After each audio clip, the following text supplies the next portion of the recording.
ಜೈ ಶ್ರೀರಾಮ್.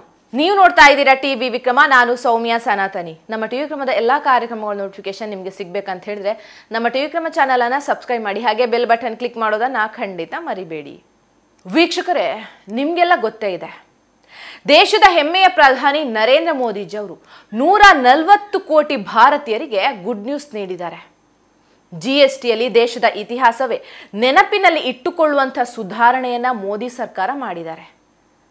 ಇಂದಿನಿಂದ ಅಂದರೆ ಸೆಪ್ಟೆಂಬರ್ 22ರಿಂದ ದೇಶದಲ್ಲಿ ಜಿಎಸ್ಟಿ ಕ್ರಾಂತಿ ಆರಂಭ ಆಗಿದೆ. ನವರಾತ್ರಿ, ದುರ್ಗಾ ಪೂಜೆಯ ದಿನದಂದೇ ಶತಕೋಟಿ ಭಾರತೀಯರ ಹಣ ಉಳಿಸುವಂಥ ಯೋಜನೆಯನ್ನು ಮೋದಿಜಿ ಜಾರಿಗೆ ತಂದಿದ್ದಾರೆ. ಹೌದು, ಇನ್ನು ಮುಂದೆ ಜಿಎಸ್ಟಿಯ 12%, 28% ಸ್ಲ್ಯಾಬ್ಗಳು ಇರೋದೇ ಇಲ್ಲ. ಕೇವಲ 5% ಹಾಗೂ 18% ಸ್ಲ್ಯಾಬ್ಗಳು ಮಾತ್ರ ಅನ್ವಯ ಆಗುತ್ತೆ. ಇದರೊಂದಿಗೆ ಹಳ್ಳಿಯಿಂದ ಹಿಡಿದು ದೆಲ್ಲಿಯವರೆಗೆ, ಬಡವರಿಂದ ಹಿಡಿದು ಶ್ರೀಮಂತರವರೆಗೆ ಖರೀದಿಸುವಂಥ ಪ್ರತಿಯೊಂದು ವಸ್ತುಗಳ ಮೇಲಿನ ಜಿಎಸ್ಟಿ ಕಡಿತದಿಂದಾಗಿ ಲಾಭ ಅನುಭವಿಸ್ತಾರೆ.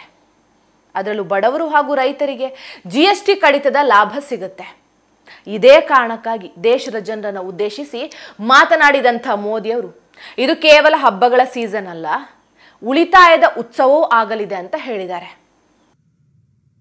नवरात्रि के पहले दिन से देश आत्मनिर्भर भारत अभियान के लिए एक और महत्वपूर्ण और बड़ा कदम उठा रहा है.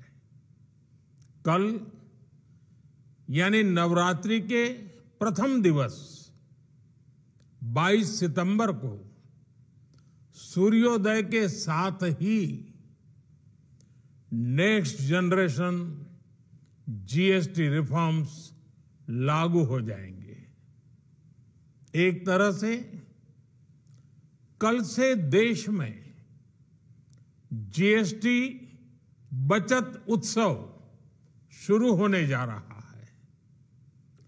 इस जीएसटी बचत उत्सव में आपकी बचत बढ़ेगी और आप अपनी पसंद की चीजों को और ज्यादा आसानी से खरीद पाएंगे. ಆ ಮೂಲಕ ದಸರಾ ದೀಪಾವಳಿಯನ್ನ ಸಂಭ್ರಮದಿಂದ ಆಚರಿಸೋದಕ್ಕೆ ಮೋದಿಜಿ ಅವಕಾಶ ಮಾಡಿಕೊಟ್ಟಿದ್ದಾರೆ. ಹೌದು ವೀಕ್ಷಕರೇ, ಕಳೆದ 11 ವರ್ಷದಿಂದ ಶತಕೋಟಿ ಭಾರತೀಯರಿಗಾಗಿ ಶ್ರಮಿಸ್ತಾ ಇರುವಂತಹ ಮೋದಿಜಿ ಅವರು ದೇಶದ ಜನರನ್ನ ಉದ್ದೇಶಿಸಿ ಮಾತನಾಡುವಾಗ ಅವರ ಮನಸ್ಸಲ್ಲಿ ಖುಷಿ ಇತ್ತು. ನನ್ನನ್ನ ನಂಬಿ ಮತ ಹಾಕಿ ಗೆಲ್ಲಿಸಿದವರ ಹಣವನ್ನ ಉಳಿಸ್ತಾ ಇದ್ದೀನಿ. ಇನ್ನು ಮುಂದೆ ಯಾರು ಜಿಎಸ್ಟಿ ಬಗ್ಗೆ ಟೀಕೆ ಮಾಡಬಾರ್ದು. ಜಿಎಸ್ಟಿ ಅನ್ನೋದು ಸುಲಿಗೆ ಅಲ್ಲ, ತೆರಿಗೆ ಸುಧಾರಣೆ ಆಗಿದೆ ಅನ್ನೋದನ್ನ ಮೋದಿಜಿ ಸಾರಿ ಸಾರಿ ಹೇಳಿದ್ರು. ದೇಶದ ಪ್ರತಿಯೊಬ್ಬರು ಜಿಎಸ್ಟಿ ಸ್ಲ್ಯಾಬ್ ಕಡಿತದ ಲಾಭವನ್ನ ಪಡ್ಕೊಳ್ಳಲಿದ್ದಾರೆ. ಅಂಗಡಿ ವ್ಯಾಪಾರಿಗಳು ಹಾಗೂ ಗ್ರಾಹಕರು ತೆರಿಗೆ ಸುಧಾರಣೆ ಬಗ್ಗೆ ಹೆಚ್ಚು ಆಸಕ್ತಿ ಹೊಂದಿದ್ದಾರೆ. ಇದು ಮುಂದಿನ ಪೀಳಿಗೆಗಳನ್ನ ನೆನಪಿನಲ್ಲಿ ಇಟ್ಟುಕೊಂಡು ಮಾಡಿದಂಥ ಸುಧಾರಣೆ ಆಗಿದೆ.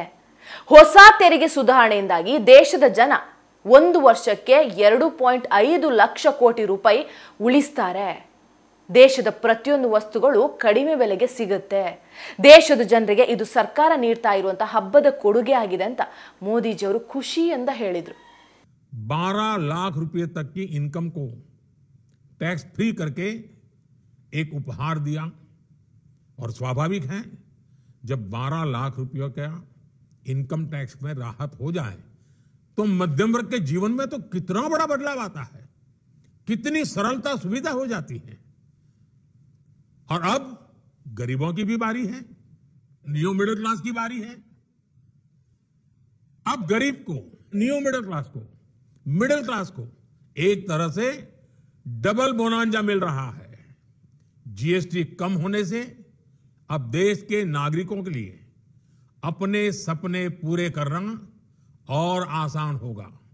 वैसे साथियों, मुझे इस बात की खुशी है कि दुकानदार भाई बहन भी जीएसटी रिफॉर्म को लेकर बहुत उत्साह में हैं.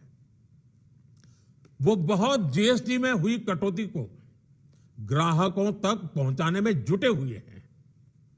बहुत सारी जगहों पर पहले और अब के बोर्ड लगाए जा रहे हैं. साथियों, हम नागरिक देवो भवः कि जिस मंत्र के साथ आगे बढ़ रहे हैं, नेक्स्ट जनरेशन जीएसटी रिफॉर्म में इसकी साफ झलक दिखाई देती है। अगर हम इनकम टैक्स में छूट और जीएसटी में छूट को जोड़ दें तो एक साल में जो निर्णय हुए हैं उससे देश के लोगों को 2.5 लाख करोड़ रुपए से ज्यादा की बचत होगी। और तभी तो मैं कह रहा हूं ये बचत उत्सव है। ಅಷ್ಟರ ಮಟ್ಟಿಗೆ ಮೋದಿಜಿ ಅವರ ಮನಸ್ಸಲ್ಲಿ ಜನರಿಗೆ ಒಳ್ಳೆಯದನ್ನ ಮಾಡ್ತಾ ಇದ್ದೀನಿ ಅನ್ನೋ ಸಾರ್ಥಕ ಭಾವನೆ ಇತ್ತು. ಹಾಗೆ ನೋಡಿದ್ರೆ ದೇಶದಲ್ಲಿ ಚುನಾವಣೆ ಇಲ್ಲ, ಲೋಕಸಭೆ ಚುನಾವಣೆ ಅಂತೂ ಇಲ್ಲವೇ ಇಲ್ಲ. ಆದ್ರೂ ಮೋದಿಜಿ ಅವರು ಚುನಾವಣೆ ರಾಜಕೀಯ ಲೆಕ್ಕಾಚಾರವೇ ಇಲ್ಲದೆ ಜಿಎಸ್ಟಿ ಸುಧಾರಣೆಯನ್ನ ಮಾಡಿದ್ದಾರೆ. ದೇಶದಲ್ಲಿ ಕಾಂಗ್ರೆಸ್ ಸೇರಿ ಹಲವು ಪಕ್ಷಗಳು ಚುನಾವಣೆಗಳು ಹತ್ತಿರ ಬಂದಾಗ ಮಾತ್ರ ಜನರಿಗೆ ಉಪಯೋಗ ಆಗುವಂತಹ ಯೋಜನೆಗಳನ್ನು ಘೋಷಣೆ ಮಾಡೋದು, ಚುನಾವಣೆ ಮುಗಿದ ಬಳಿಕ ಮರ್ತು ಬಿಡೋದು ರೂಢಿ ಆಗ್ಬಿಟ್ಟಿದೆ. ಆದರೆ ಮೋದಿಜಿಯವರು ಹಾಗಲ್ಲ. ದೇಶದಲ್ಲಿ ಚುನಾವಣೆ ಇರಲಿ ಬಿಡ್ಲಿ, ದೇಶದ ಜನರೇ ಅವರಿಗೆ ಮುಖ್ಯ. ದೇಶದ ಜನರ ಹಿತಕ್ಕಾಗಿ ಅವರು ಯಾವಾಗ ಬೇಕಾದರೂ ಐತಿಹಾಸಿಕ ತೀರ್ಮಾನವನ್ನು ತೆಗೆದುಕೊಳ್ತೀನಿ, ನಾನು ಬೇರೆ ಪಕ್ಷಗಳ ನಾಯಕನಂತೆ ಅಲ್ಲ ಅನ್ನೋದನ್ನ ಜಿಎಸ್ಟಿ ಸುಧಾರಣೆ ಮೂಲಕ ಸಾಬೀತು ಮಾಡಿದ್ದಾರೆ. ಇದೇ ಕಾರಣಕ್ಕಾಗಿ ದೇಶದ ಜನ ಮೋದಿಜಿ ಅವರನ್ನ ಇಷ್ಟಪಡ್ತಾರೆ ಅನ್ನೋದ್ರಲ್ಲಿ ಯಾವುದೇ ಡೌಟ್ ಇಲ್ಲ. ದೇಶದ ಜನರ ಜೊತೆ ಜಿಎಸ್ಟಿ ಜಾರಿಯ ಖುಷಿಯನ್ನು ಹಂಚಿಕೊಂಡ ಮೋದಿಜಿ 2014ರಲ್ಲಿ ನಮ್ಮ ಸರ್ಕಾರ ಅಧಿಕಾರಕ್ಕೆ ಬಂದ ಕೂಡಲೇ ಜಿಎಸ್ಟಿ ಜಾರಿಗೆ ಆಸಕ್ತಿ ತೋರಿತು. ಅದರಂತೆ 2017ರಲ್ಲಿ 16 ತೆರಿಗೆಗಳ ಬದಲಾಗಿ ಏಕ ತೆರಿಗೆ ಪದ್ಧತಿ ಇರಬೇಕು ಅಂತ ಜಿಎಸ್ಟಿಯನ್ನು ಜಾರಿಗೆ ತಂದೆವು. ಇದರಿಂದ ದೇಶದ ತೆರಿಗೆ ಪದ್ಧತಿಯಲ್ಲಿ ಏಕರೂಪ ವ್ಯವಸ್ಥೆ ಬಂತು. ಪಾರದರ್ಶಕತೆಯ ತೆರಿಗೆ ಪದ್ಧತಿ ನಮ್ದಾಯಿತು. ಈಗ ದೇಶದ ಬಡವರು, ಯುವಕರು, ಮಹಿಳೆಯರು, ಸಣ್ಣ ಉದ್ಯಮಗಳಿಗೆ ಅನುಕೂಲ ಆಗತ್ತೆ. ಅವರು ಕೂಡ ಹೆಚ್ಚಿನ ಹಣವನ್ನು ಉಳಿತಾಯ ಮಾಡಲಿ ಅನ್ನೋ ಕಾರಣಕ್ಕಾಗಿ 2 ಸ್ಲ್ಯಾಬ್ಗಳನ್ನು ತೆಗೆದು ಹಾಕಿದ್ದೇವೆ. ಇನ್ನು ಹಬ್ಬದ ಸಂದರ್ಭದಲ್ಲಿ ದೇಶದ ಜನರ ಮನೆಗಳಲ್ಲಿ ಸಂಭ್ರಮ ಮನೆ ಮಾಡಲಿ, ಹಬ್ಬದ ಜೊತೆಗೆ ಅವರು ಉಳಿತಾಯದ ಖುಷಿಯನ್ನು ಅನುಭವಿಸಲಿ ಅನ್ನೋ ಕಾರಣಕ್ಕಾಗಿ ಹಬ್ಬದ ಸಂದರ್ಭದಲ್ಲಿ ಸುಧಾರಣೆಯನ್ನ ಘೋಷಣೆ ಮಾಡಿದ್ವು ಅಂತ ಮೋದಿಜಿ ಸಂತಸ ವ್ಯಕ್ತಪಡಿಸಿದ್ದಾರೆ. ಆ ಮೂಲಕ ದೇಶದ ಜನರಿಗೆ ಮೋದಿ ಹೊಸ ಗಿಫ್ಟ್ ಅನ್ನು ಕೂಡ ನೀಡಿದ್ದಾರೆ.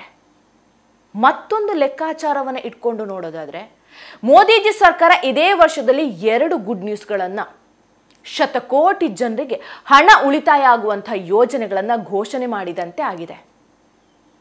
2025ರ ಆರಂಭದಲ್ಲಿ ಮೋದಿ ಸರ್ಕಾರ ದೇಶದ ಜನರಿಗೆ ದೊಡ್ಡ ಕೊಡುಗೆಯನ್ನೇ ನೀಡಿತು. ಆದಾಯ ತೆರಿಗೆ ವಿನಾಯಿತಿ ಮಿತಿಯನ್ನ 12 ಲಕ್ಷ ರೂಪಾಯಿಗೆ ಏರಿಕೆ ಮಾಡುವ ಮೂಲಕ ತೆರಿಗೆಯ ಹೊರೆಯನ್ನ ಇಳಿಸಿಬಿಡ್ತು. ವರ್ಷಕ್ಕೆ 12.75 ಲಕ್ಷ ರೂಪಾಯಿ ಸಂಬಳ ಪಡೆಯೋರು ಕೂಡ 12 ಲಕ್ಷ ರೂಪಾಯಿಗಳವರೆಗೆ ಗಳಿಕೆ ಮಾಡೋರು 1 ರೂಪಾಯಿ ತೆರಿಗೆ ಕಟ್ಟಬೇಕಾಗಿಲ್ಲ ಅಂತ ಮೋದಿ ಸರ್ಕಾರ ಘೋಷಣೆ ಮಾಡಿತು. ಸರ್ಕಾರಕ್ಕೆ ಬರುವಂತಹ ಆದಾಯದಲ್ಲಿ ಭಾರಿ ಕಡಿಮೆ ಆಗತ್ತೆ ಅನ್ನೋದನ್ನ ಲೆಕ್ಕಿಸದೆ ಕೂಡ ಆದಾಯ ತೆರಿಗೆ ಮಿತಿಯನ್ನ ಕಂಡು ಕೇಳರಿಯದ ರೀತಿಯಲ್ಲಿ ಜಾಸ್ತಿ ಮಾಡ್ತು. ಇದರಿಂದ ಮಧ್ಯಮ ವರ್ಗದವರಿಗೂ ಕೂಡ ತಿಂಗಳಿಗೆ 1 ಲಕ್ಷ ರೂಪಾಯಿ ದುಡಿದ್ರು ಅವರು ತೆರಿಗೆ ಕಟ್ಟಬೇಕಾಗಿಲ್ಲ ಅನ್ನೋದೇ ದೊಡ್ಡ ಸಂಗತಿ ಆಯಿತು. ಇದಾದ ಬೆನ್ನಲ್ಲೇ ದೇಶದ ಬಹುತೇಕ ವಸ್ತುಗಳ ಬೆಲೆ ಇಳಿಕೆ ಆಗೋ ರೀತಿ ಮೋದಿ ಸರ್ಕಾರ ಜಿಎಸ್ಟಿ ಸುಧಾರಣೆ ಮಾಡೋ ಮೂಲಕ ಬಂಪರ್ ಸುದ್ದಿಯನ್ನೇ ನೀಡಿಬಿಟ್ಟಿದೆ. ಇದೆಲ್ಲವನ್ನ ನೋಡಿದ್ರೆ ದೇಶದ ಬಡವರು ಹಾಗೂ ಮಧ್ಯಮ ವರ್ಗದವರ ಮೇಲೆ ಮೋದಿ ಸರ್ಕಾರ ಎಷ್ಟು ಕಾಳಜಿ ಇಟ್ಕೊಂಡಿದೆ ಅನ್ನೋದು ಗೊತ್ತಾಗತ್ತೆ. ಇದೆಲ್ಲದರ ಮಧ್ಯೆ ದೇಶದ ಜನರನ್ನ ಉದ್ದೇಶಿಸಿ ಮಾತನಾಡಿದಂಥ ಮೋದಿ ಮತ್ತೊಂದು ಮಹತ್ವದ ಕರೆಯನ್ನ ನೀಡಿದ್ದಾರೆ. ಹಬ್ಬಗಳ ಸಂದರ್ಭದಲ್ಲಿ ದೇಶದ ಜನ ದೇಶೀಯ ವಸ್ತುಗಳನ್ನೇ ಖರೀದಿ ಮಾಡಬೇಕು. ವ್ಯಾಪಾರಿಗಳು ಅಷ್ಟೇ ದೇಶೀಯವಾಗಿ ಉತ್ಪಾದಿಸಿದಂಥ ವಸ್ತುಗಳನ್ನೇ ಮಾರಾಟ ಮಾಡೋದಕ್ಕೆ ಇಡಬೇಕು. ಜನರು ಕೂಡ ದೇಶೀಯ ವಸ್ತುಗಳನ್ನೇ ಬಳಸೋ ಮೂಲಕ ದೇಶೀಯ ಉತ್ಪಾದಕರಿಗೆ ಅನುಕೂಲ ಮಾಡಿಕೊಡಬೇಕು. ಇದರೊಂದಿಗೆ ಹಬ್ಬಗಳ ಸಂದರ್ಭದಲ್ಲಿ ದೇಶದ ಆರ್ಥಿಕತೆ ವೃದ್ಧಿಯಾಗೋ ಜೊತೆಗೆ ದೇಶೀಯ ವಸ್ತುಗಳ ಮಾರಾಟ ಹಾಗೂ ಖರೀದಿಯಿಂದ ಆತ್ಮನಿರ್ಭರತೆ ಸಾಧಿಸಲಿಕ್ಕೆ ನೆರವಾಗುತ್ತೆ. ಹಾಗಾಗಿ ದೇಶೀಯ ವಸ್ತುಗಳನ್ನೇ ಖರೀದಿಸಿ ಅಂತ ದೇಶದ ಜನರಲ್ಲಿ ಮನವಿ ಮಾಡ್ತಾರೆ. विकसित भारत के लक्ष्य तक पहुंचने के लिए हमें आत्मनिर्भरता के रास्ते पर चलना ही होगा और भारत को आत्मनिर्भर बनाने का बहुत बड़ा दायित्व हमारे एमएसएमईज यानी हमारे लघु, मध्यम और कुटीर उद्योगों पर भी है, जो देश के लोगों की जरूरत कम है जो हम देश में ही बना सकते हैं वो हमें देश में ही बनाना चाहिए। साथियों, जीएसटी की दरें कम होने से, नियम और प्रक्रियाएं और आसान बनने से हमारे एमएसएमईज, हमारे लघु उद्योगों को, कुटीर उद्योगों को बहुत फायदा होगा। उनकी बिक्री बढ़ेगी और टैक्स भी कम देना पड़ेगा, यानी उनको भी डबल फायदा होगा। इसलिए आज मेरी एमएसएमई से लघु उद्योग हो, सूक्ष्म उद्योग हो, कुटीर उद्योग हो, आप सबसे बहुत अपेक्षाएं हैं। आपको भी पता है, जब भारत समृद्धि के शिखर पर था तब भारत की अर्थव्यवस्था का मुख्य आधार हमारे एमएसएमई थे, हमारे लघु और कुटीर उद्योग थे। भारत की मैन्युफैक्चरिंग, भारत में बने सामानों की क्वालिटी बेहतर होती थी। हमें उस गौरव को वापस पाना है। हमारे लघु उद्योग जो बनाए वो दुनिया में हर कसौटी पर बेस्ट हो, उत्तम से उत्तम हो। हम जो मैन्युफैक्चर करें वो दुनिया में आन बान शान के साथ बेस्ट के सारे पैरामीटर को पार करने वाला हो। हमारे प्रोडक्ट्स की क्वालिटी दुनिया में भारत की पहचान बढ़ाए, भारत का गौरव बढ़ाए। हमें इस लक्ष्य को लेकर काम करना है। साथियों, देश की स्वतंत्रता को जैसे स्वदेशी के मंत्र से ताकत मिली, वैसे ही देश की समृद्धि को भी स्वदेशी के मंत्र से ही शक्ति मिलेगी। आज जाने अनजाने हमारी रोजमर्रा की जिंदगी में बहुत सी विदेशी चीजें जुड़ गई है, हमें पता तक नहीं है। हमारे जेब में कंघी विदेशी है कि देसी, हमें पता ही नहीं है। हमें इनसे भी मुक्ति पानी होगी। हम वो सामान खरीदें जो मेड इन इंडिया हो, जिसमें हमारे देश के नौजवानों की मेहनत लगी हो, हमारे देश के बेटे बेटियों का पसीना हो। हमें हर घर को स्वदेशी का प्रतीक बनाना है, हर दुकान को स्वदेशी से सजाना है। गर्व से कहो ये स्वदेशी है, गर्व से कहो मैं स्वदेशी खरीदता हूं, मैं स्वदेशी सामान की बिक्री भी करता हूं। ये हर भारतीय का मिजाज बनना चाहिए। जब ये होगा तो भारत तेजी से विकसित होगा। ಇದನ್ನು ಕೂಡ ಮೋದಿಜಿಯವರು ದೂರದೃಷ್ಟಿಯನ್ನು ಇಟ್ಕೊಂಡೇ ಹೇಳಿದ್ದಾರೆ.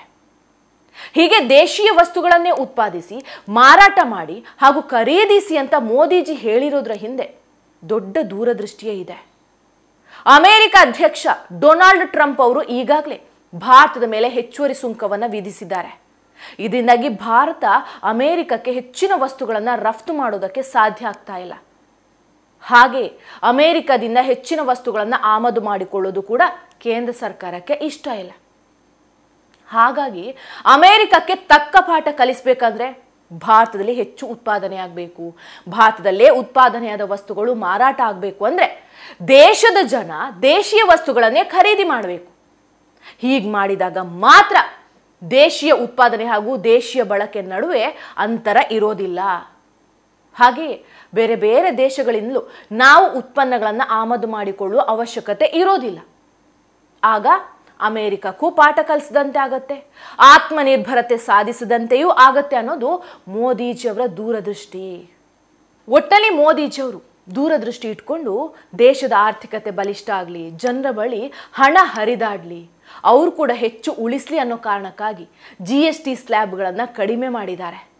ಅಲ್ಲದೆ ದೇಶೀಯ ವಸ್ತುಗಳ ಖರೀದಿಗಾಗಿ ಕರೆಯನ್ನೂ ನೀಡಿದ್ದಾರೆ. ಅಮೆರಿಕಕ್ಕೂ ಪರೋಕ್ಷವಾಗಿ ಭಾರತದ ಸಾಮರ್ಥ್ಯ ಏನು ಅನ್ನೋ ಸಂದೇಶವನ್ನು ಕಳಿಸಿದ್ದಾರೆ. ಮೂರೂ ಅಂಶಗಳನ್ನು ನೋಡಿದರೆ ಮೋದಿಜಿ ಅವರಿಗೆ ದೇಶದ 140 ಕೋಟಿ ಜನ ದೇಶದ ಹಿತಾಸಕ್ತಿ ಎಷ್ಟು ದೊಡ್ಡದು ಅನ್ನೋದು ಕೂಡ ಗೊತ್ತಾಗತ್ತೆ. ದೇಶದ ಹಿತದೃಷ್ಟಿಯಿಂದ ಕೆಲಸ ಮಾಡೋಕೆ ಮೋದಿಜಿ ಅವರು ಯಾವೆಲ್ಲ ತೀರ್ಮಾನ ತೆಗೆದುಕೊಳ್ಳಬಹುದು, ಸರ್ಕಾರದ ಆದಾಯವನ್ನು ಬಿಟ್ಟು ಜನರಿಗೋಸ್ಕರ ಏನೆಲ್ಲ ಮಾಡಬಹುದು ಅನ್ನೋದಕ್ಕೆ ಸಾಕ್ಷಿಯಾಗಿದೆ. ನೀವು ಏನೇ ಹೇಳಿ, ದೇಶದ ಜನ ಮೋದಿಜಿ ಅವರಂಥ ಪ್ರಧಾನಿಯನ್ನ ಪಡೆಯೋದಕ್ಕೆ ಪುಣ್ಯ ಮಾಡಿದ್ದಾರೆ ಅನ್ಸುತ್ತೆ.